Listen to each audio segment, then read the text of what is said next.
A white millionaire humiliates a black woman at a luxury restaurant, but he doesn't realize who's standing right behind him. What happens next will shock everyone. The soft glow of chandeliers bathed the upscale Manhattan restaurant La Couronne in golden warmth, as the string quartet played a delicate waltz in the background. Every table was adorned with crystal glasses and fine china, with guests speaking in hushed, polished tones. It was the kind of place where deals worth millions were sealed over foie gras and vintage wine. Adeline Mayberry stepped through the grand entrance in a deep emerald dress that hugged her figure modestly, her natural curls elegantly pinned up. She had just secured one of the biggest contracts of her career, a green architecture project with a major environmental foundation, and tonight was supposed to be a quiet celebration for one. She approached the hostess stand with a soft smile. Reservation for Mayberry. Party of one. The hostess glanced at the screen and nodded politely. But before she could lead Adeline to her table, a tall white man in a navy Brioni suit walked over. His diamond-studded cufflinks flashed under the light as he adjusted his collar with a practiced arrogance. It was Hanley Thorsten, a tech mogul known for his ruthless business strategies and even more ruthless personality. He had watched Adeline walk in and had assumed, without checking, that she was lost. "Excuse me," he said to the hostess, then turned to Adeline, eyeing her like she didn't belong. "This establishment has a very exclusive clientele. Perhaps you're looking for the bistro 2 blocks down." There was a brief, stunned silence. Adeline blinked, stunned by the directness of the insult. "I have a reservation," she said calmly, refusing to show emotion. Hanley chuckled, shaking his head with mock sympathy. "Sweetheart, anyone can say they have a reservation. But let's be real, this isn't your kind of place." The hostess looked uncomfortable but said nothing. The surrounding tables had gone silent. A couple near the bar exchanged awkward glances. Someone muttered, "Is this really happening?" Adeline's throat tightened, but she refused to look away. She stood her ground, her pride intact, even as her chest burned. But what none of them noticed, what Hanley didn't notice, was the tall black man sitting at the table just behind him. His fork was frozen mid-air, his expression shifting from disbelief to cold fury. He slowly stood up, placing his napkin on the table with deliberate care. His presence commanded attention without him saying a word. And as he took one step toward them, everything in the restaurant was about to change. The tension in the restaurant was thick enough to cut with a knife. Adeline stood tall, clutching her small black clutch, refusing to be belittled further. Her eyes were locked on Hanley, but he wasn't paying attention anymore. He had already turned his back, smirking smugly at his table companions, unaware of the presence looming behind him. The man who had just risen from the table was impeccably dressed, tailored charcoal suit, dark burgundy tie, and polished oxblood shoes that clicked sharply against the marble floor as he stepped forward. His name was Larson Broderick, and though few in the room recognized him, the ones who did instantly sat up straighter. He wasn't just anyone. Larson had made his fortune in aerospace investments after retiring as a decorated Navy officer. And unlike Hanley, Larson didn't need to flaunt his power, it followed him like gravity. Larson gently touched Adeline's arm, his voice low but resolute. "Miss, I believe your table is this way," he said, gesturing toward the spot he had just vacated. Adeline looked at him, unsure. I don't want to cause more trouble." "It's not trouble," he said. "It's called correcting a mistake." She hesitated for a beat, then nodded. With grace, she followed Larson as he led her past Hanley, who was still chuckling with his wine glass raised. Then came the moment that silenced the entire restaurant. Larson turned to Hanley and spoke loud enough for every table to hear. "Interesting to see how brave men become when they think no one is watching," he said evenly. "But you might want to learn who's in the room before you open your mouth." Hanley turned, confused. "Excuse me?" Larson didn't blink. "You just insulted the lead architect of the largest eco-tech initiative in the state. And if you'd like to know, she's also the person I'm backing in a 7-figure partnership." Whispers rippled through the crowd like fire through dry grass. Hanley's smugness faltered. "You're Larson Broderick," he said, offering no hand, only a calm stare that cut like steel. "And for your sake, you should be more careful who you try to humiliate in public. It has a way of circling back." Hanley's face drained of color. His bravado collapsed under the weight of the realization. But it was too late. Larson turned to Adeline and nodded toward the table now set for her. She sat down slowly, still processing what just happened. A waitress appeared instantly with a fresh place setting and poured her water without a word, avoiding eye contact, clearly mortified by the earlier scene. As Larson returned to his seat across from her, he offered a small, genuine smile. "I hope you'll still enjoy your dinner," he said. "I've heard the sea base is excellent." Adeline looked at him, overwhelmed by gratitude and disbelief. "You didn't have to do that." "Maybe not," Larson replied, "but sometimes silence is the loudest form of cowardice. I'm not built that way." She exhaled, the knot in her chest beginning to unravel. Across the room, Hanley sat in humiliated silence.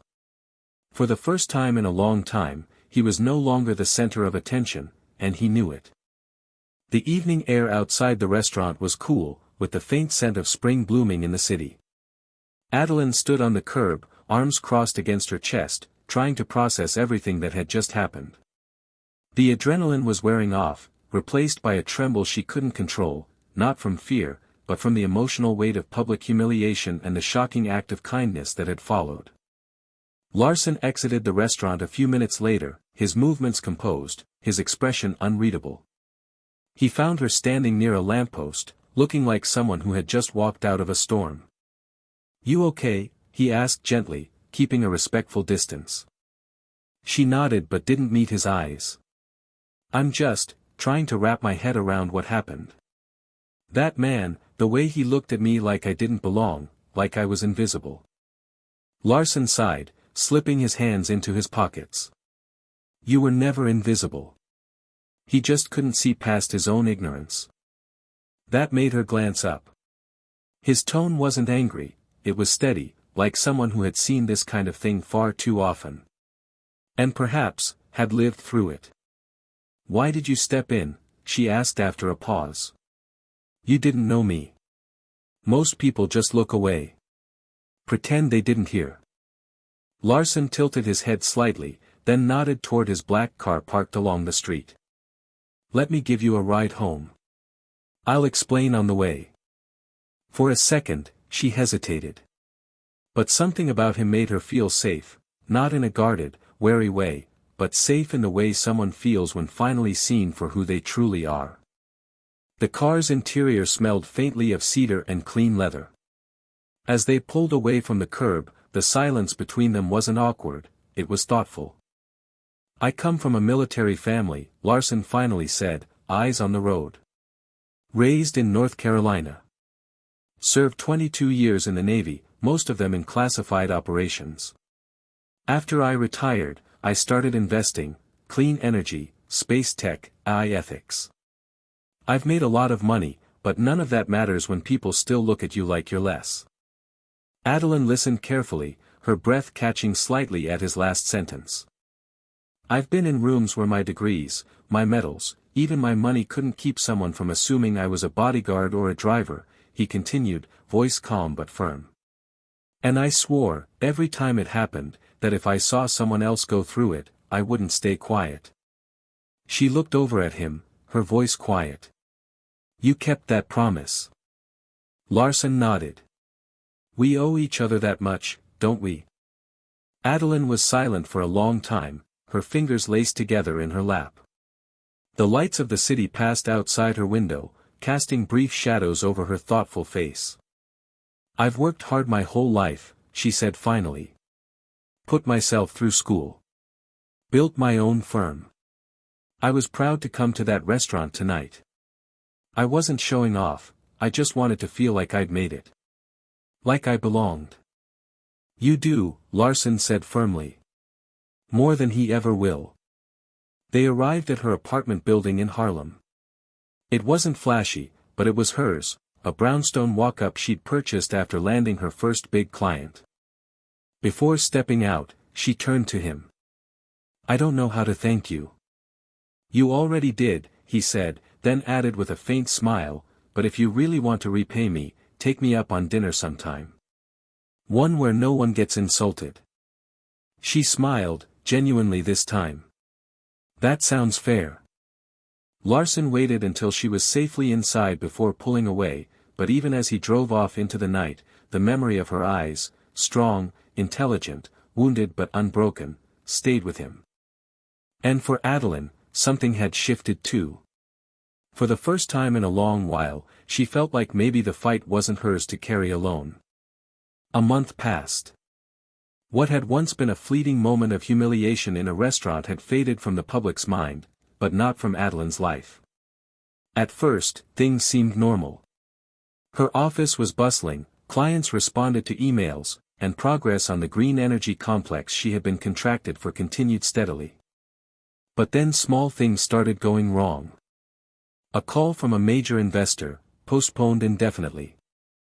A city permit for her building site, unexpectedly delayed. 2 long-standing clients quietly pulled their projects, offering vague excuses like internal restructuring or budget reallocation. Adeline sat in her office late one Friday night, the city glittering through the tall windows behind her. Blueprints were spread across the table, but she wasn't looking at them. She stared at her phone, rereading an email that had just arrived. "Due to unforeseen complications, we are unable to move forward with your firm on the Westbridge complex. Thank you for your time." Her name was being erased, subtly, but methodically. Doors were closing. Meetings were cancelled. People who had once praised her now avoided her. She wasn't paranoid. She was being targeted. And she knew exactly who was behind it. Hanley Thorsten. It wasn't hard to connect the dots. He was the kind of man who didn't forget embarrassment. And being exposed, in front of wealthy peers, in his own kind of kingdom, had burned him deeply. He had the money, power, and pettiness to destroy someone slowly and professionally. He didn't attack her reputation in the press. No lawsuits. No public accusations. Just quiet pressure, applied everywhere it mattered. She tried to protect her staff. She cut her own pay. She doubled down on proposals. But when her name started vanishing from credit lists on projects she had designed from scratch, something in her snapped. One night, as she sat on the floor of her living room surrounded by rejection letters, a knock came at the door. She opened it to find Larson, holding 2 cups of coffee and a brown paper bag of pastries. "I had a feeling," he said simply, stepping inside without waiting for an invitation. "How?" she asked, voice cracking. "I know Hanley. Men like him always play the long game. I didn't think he'd come after you so fast, but I've seen this before." Adeline slumped into a chair. "He's destroying everything I built." "No, he's trying to," Larson corrected, setting the coffee down. "But you're still here. That means you've already won more than he ever could understand." She looked up at him, eyes red-rimmed but fierce. "I don't want to be rescued." Larson knelt beside her, his voice calm and steady. "I didn't come here to rescue you. I came to remind you who you are. You're not some victim of his tantrum. You're a visionary. You're a fighter. You don't need a knight in shining armor, you need a weapon. And I can be that, if you'll let me." She didn't speak for a long time. But when she did, it wasn't with tears, it was with steel. "I want to hit him where it hurts." Larson smiled, not a vengeful smile, but one of respect. "Then it's time we start planning." The next morning, Adeline's company submitted a bid for one of the largest public architectural projects in the Northeast, a tech-forward, green innovation center to be built in downtown Boston. She knew Hanley's firm would bid too. That was the point. She wasn't going to avoid him. She was going to meet him on the battlefield. The city of Boston buzzed with anticipation as proposals for the Green Tech Innovation Center poured in. The project, backed by both federal and private funding, promised to be a revolutionary hub for clean energy, AI research, and climate innovation, and it would become a symbol of the region's future. Adeline knew this bid would be the riskiest move of her career. The application was dense, the standards brutal, and the competition relentless. But it wasn't just about the center anymore, it was about reclaiming her name. For 2 weeks, she and her small but loyal team worked day and night. The studio lights never turned off. Drafts were drawn, scrapped, redesigned. Larson provided key introductions, quietly connecting her with green tech specialists, financial analysts, and retired city planners who helped fine-tune her proposal. Not once did he try to take credit or insert himself into the spotlight. He simply opened doors she had long been denied access to. Her design was bold and human-centered: solar-reflective panels, self-healing concrete, green rooftops that grew food for the community. It wasn't just futuristic, it was deeply rooted in the needs of the city's underserved neighborhoods. She called it the living core. The day of the final presentations arrived. The city had converted a large auditorium at the Boston Innovation Hub for the event. Press gathered at the back, and the 5 selected finalists sat waiting to be called up. Adeline sat alone, her nerves steady but sharp.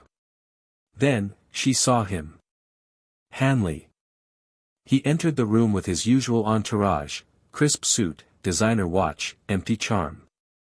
His firm, Thorsten Innovations, was one of the favorites to win, mostly due to its sheer size and political clout. As he passed Adeline's row, his eyes briefly flicked toward her. No smile. No words. Just a faint look of amusement, as if he were watching someone who didn't know they were already beaten. He was called to present first. His proposal, while sleek and technically sound, was cold: ultramodern towers, all glass and steel, boasting efficiency and profitability. He spoke like a salesman, not a visionary. He referenced numbers, projections, investor expectations. The room listened politely, but there were few moments that stirred anything close to awe. Then it was Adeline's turn. She walked onto the stage with a calm that surprised even herself. Her palms were dry. Her voice, clear. She didn't start with statistics. She started with a story. I grew up in a neighborhood where green space meant a strip of grass between apartment buildings, she said. Where clean air was a luxury. Where innovation always seemed like something that happened somewhere else, never here. A stillness settled over the room. She guided them through her vision: a place where students from underfunded schools could interact with technology they'd never otherwise touch. Where local families could walk among vertical gardens and attend workshops. Where environmental justice wasn't a buzzword but a design principle. Every aspect of her plan spoke of inclusion, sustainability, and long-term transformation. When she finished, the room erupted into applause, not the kind of polite clapping Hanley had received, but genuine, surprised, stirred applause. Hanley, sitting 2 rows from the stage, kept his expression neutral. But a vein in his temple pulsed. The judging panel thanked her, asked follow-up questions, sharp ones, and she answered each with confidence and detail. She had anticipated every concern. Nothing was left to chance. As she left the stage and returned to her seat, Larson, seated near the back, gave her a small nod. Not of encouragement, but of respect. The rest of the day passed in a blur. That night, alone in her hotel room, Adeline lay awake staring at the ceiling. No matter the outcome, she had shown up. On her own terms. She didn't know it yet, but in the following days, her presentation would be circulated among city officials, reposted by architecture blogs, and discussed in green design circles across the country. She had reminded them that buildings weren't just structures, they were statements. And hers spoke louder than any of Hanley's towers ever could. 3 days after the presentations, the storm broke. The official announcement was still pending, but behind the scenes, momentum had shifted dramatically. Whispers swirled through the business and design communities that Adeline's proposal was not only the highest scoring among the panel but had also won overwhelming support from two key city council members, both of whom had grown up in underserved Boston neighborhoods much like the one Adeline had described in her speech. The local press picked up on the buzz. "Underdog architect wows Boston with revolutionary green design," read one headline. Blogs ran excerpts of her presentation. Her firm's website crashed twice from sudden traffic spikes. She had gone from being quietly blacklisted to being in high demand, and it all happened so fast that Adeline barely had time to process it. Meanwhile, Hanley Thorsten was unraveling. He was used to controlling the boardroom, not losing it. And he definitely wasn't used to being upstaged by a woman he had publicly humiliated. What he didn't know, not yet, was that a bigger problem was brewing just behind the curtain of his empire. A week before the bid, Larson had quietly made a move. Through one of his shell investment firms, he acquired a 12% stake in Millionaire, one of Hanley's largest tech suppliers, a company Thorsten had underpaid for years and used for back-channel data contracts. And with that foothold, Larson began pulling strings. He contacted federal regulators regarding suspected contract violations tied to Millionaire and its illegal subleasing of AI patents. It was a calculated strike, not personal vengeance, but justice served through precision. 2 days later, the Boston Globe dropped the story. Whistleblower confirms federal investigation into Thorsten Tech supply chain. The report included leaked emails, irregular stock movements, and mentions of hush contracts signed under duress. Hanley's legal team immediately went on the defensive, but the damage was already done. By the end of the day, 2 of his board members had resigned, and stock in Thorsten Innovations dropped by 19%. That night, Larson received a call. It was Hanley. "You think this is over?" Hanley's voice trembled with rage. "You think you can humiliate me? Tear me down with backdoor tricks?" Larson was quiet for a moment before replying. "No," he said calmly. "This isn't about humiliation. It's about consequences. You targeted someone who never deserved it. You tried to silence her. Erase her. You don't get to walk away clean. You have no idea who you're messing with," Hanley snapped. "I know exactly who I'm dealing with," Larson said, his voice low and steady. "That's why I didn't come after your reputation first, I came after your infrastructure." He hung up before Hanley could respond. The next morning, the official decision was released.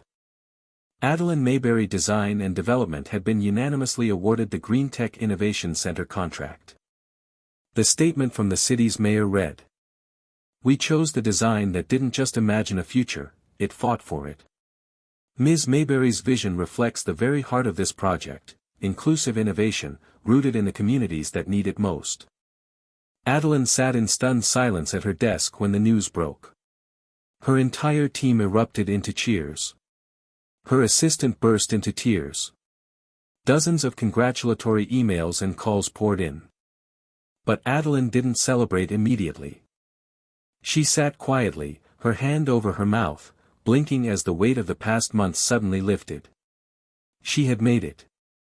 Not through luck, or by playing safe, but by refusing to back down when it mattered most. Later that night, she stood on the rooftop of her office building, watching the city glow beneath her. The wind tugged gently at her hair, and for the first time in a long while, she let herself breathe. Behind her, she heard footsteps. "Larson. You did it," he said with a small smile. "No," she replied. "We did it." He stepped beside her. "And Hanley?" She turned her face back toward the skyline. "He lost the one thing he couldn't buy back. Respect." They stood in silence, side by side, no need for celebration or speeches. Just quiet victory. The kind that didn't need to be loud to be felt deeply. The weeks that followed were a whirlwind of media interviews, strategic meetings, and press conferences. Adeline's name was everywhere, not as a victim of public humiliation, but as the face of visionary leadership in sustainable design. She graced the covers of architectural magazines and was invited to speak at universities and innovation summits. But even amid all the praise and spotlight, Adeline remained grounded. She still arrived at her office early and stayed late. She still took time to mentor her junior staff, answering their questions with the same patient intensity she always had. Her success hadn't changed her, it had revealed her. Still, beneath the triumph, she carried the scars of what it had taken to get there. One evening, long after the office lights had gone dim and her team had gone home, Adeline sat alone in the empty conference room. The windows were dark, reflecting only her own image, a woman who had climbed her way out of silence, one truth at a time. She thought of all the nights she had doubted herself, the doors that had slammed in her face, the quiet ache of being overlooked not because of her talent, but because of her skin. She remembered the restaurant, that moment when Hanley tried to erase her with a smile and a sentence. And she remembered Larson's hand on her arm, his calm voice telling her, "It's called correcting a mistake." The sound of a soft knock at the glass door broke her thoughts. It was Larson, holding 2 takeout containers and a tired smile. "I figured you'd still be here," he said, stepping inside. She gave him a half-smile. Old habits. He placed the food on the table and sat across from her. For a moment, neither of them spoke. The silence was familiar now, not awkward, but comfortable. "You've built something powerful," he said finally. "But I know what it cost you." Adeline looked down at the table, her fingers tracing the wood grain. "I didn't think I'd make it through," she admitted. "I kept waiting for something to crack. For me to crack. But you didn't." "I almost did." Larson leaned forward, his voice softer now. "You know, strength isn't about never breaking. It's about choosing to stand up after you do.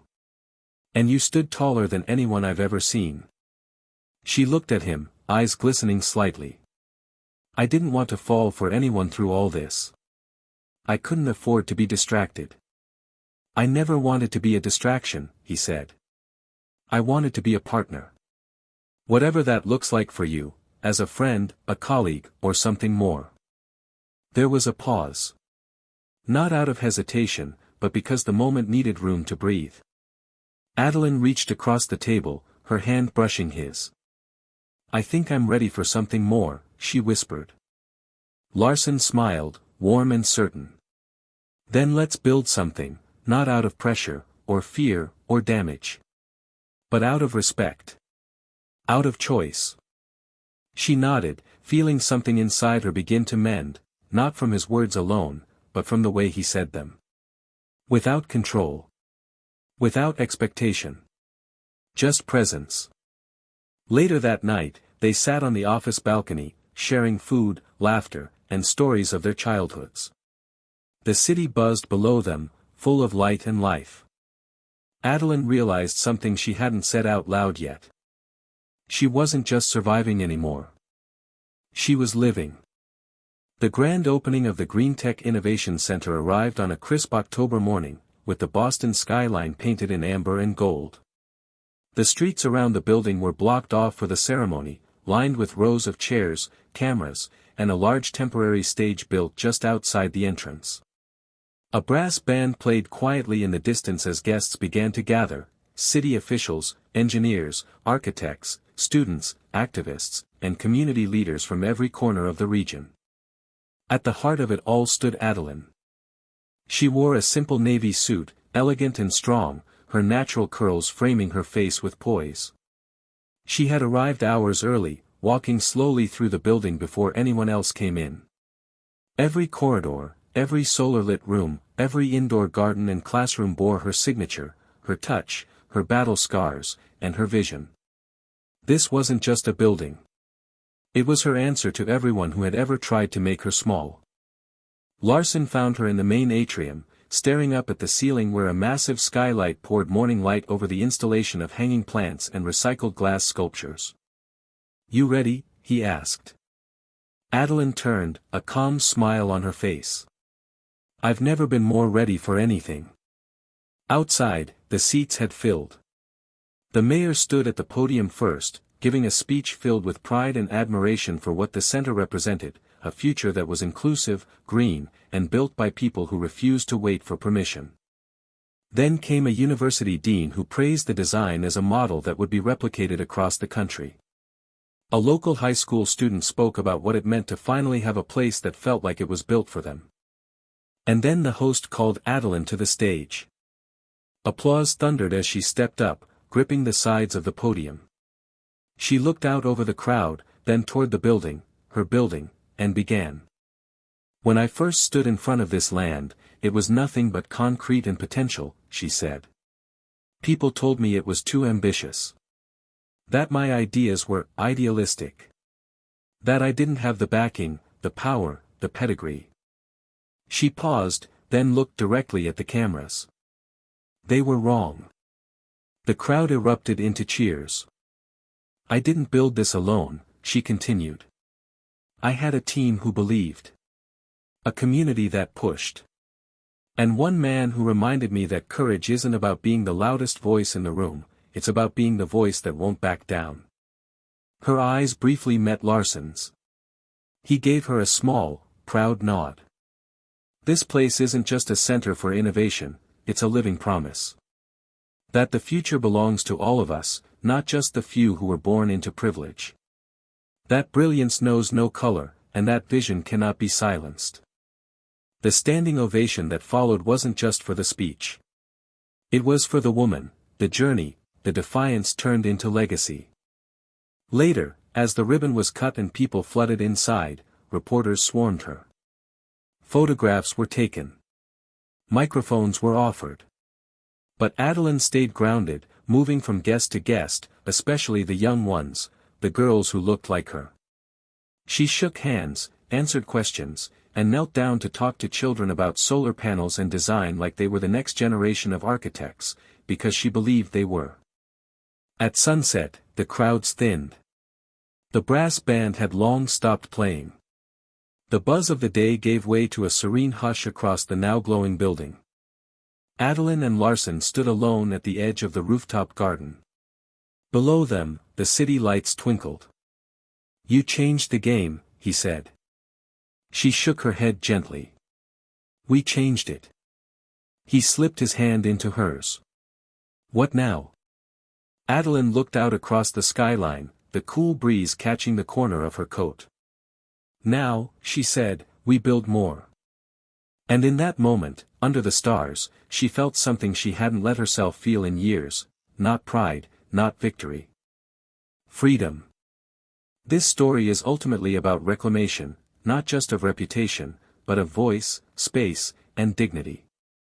Adeline's journey wasn't one of instant triumph, but of enduring injustice with grace and answering cruelty with brilliance. What makes her victory powerful isn't just that she succeeded, but how she did it, without compromising her integrity, without becoming what the world tried to reduce her to, and without waiting for permission to be great. Larson's role reinforces a vital truth, that real allies don't try to lead your story, they stand beside you while you write it. His quiet strength and respect offered not rescue, but partnership, something far more valuable. And Hanley? He represents every gatekeeper who underestimated someone simply because they didn't fit the mold. His fall isn't just satisfying, it's symbolic. Because systems built on ego and exclusion will always collapse under the weight of truth and talent. In the end, this story reminds us that the future isn't built by the loudest or the wealthiest, it's built by those who dare to imagine more and refuse to shrink. Adeline didn't just change the skyline. She changed the rules. And that's the legacy that truly lasts.